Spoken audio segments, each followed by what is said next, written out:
Many of us live as if we had the resources of several planets to squander, but we only have one Earth. Our climate is changing. The impacts of greenhouse gas emissions caused by human activities are putting socio-economic development at risk. If we ignore climate change, global GDP could fall by 20% by the end of the century. To stop this happening, we would need to spend just 1% of global GDP a year, starting immediately. Climate change is likely to have dramatic effects that are already being felt throughout the world. Europe is no exception. Over the next 100 years, some regions can expect extreme temperatures, heavy precipitation, severe summer droughts, floods, and coastal erosion. To avoid devastating consequences, early action is vital. Our main goal must be a transition to a low-carbon economy.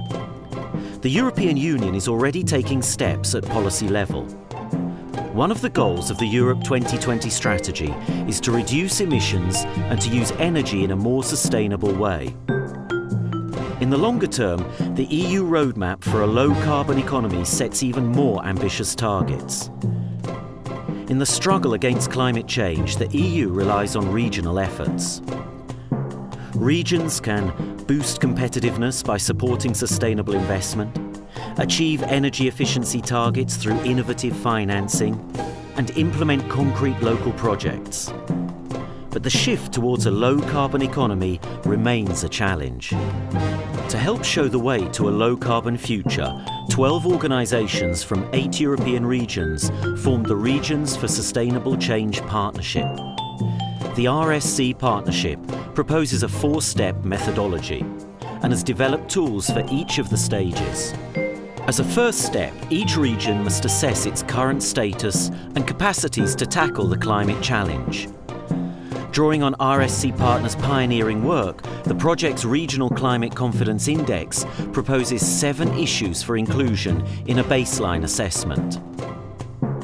The second stage is to decide on priorities for low-carbon policy measures.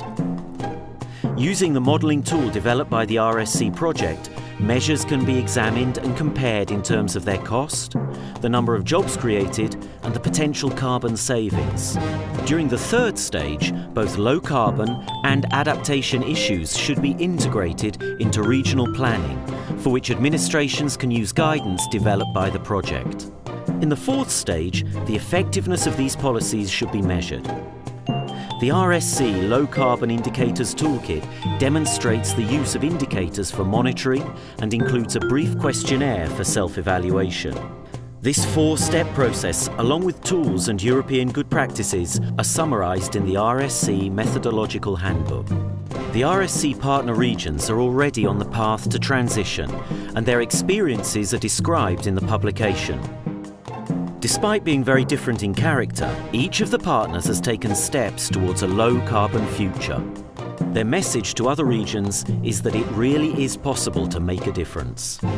To learn about how the RSC project can help your region on the path towards a low-carbon future, visit our website at www.rscproject.org.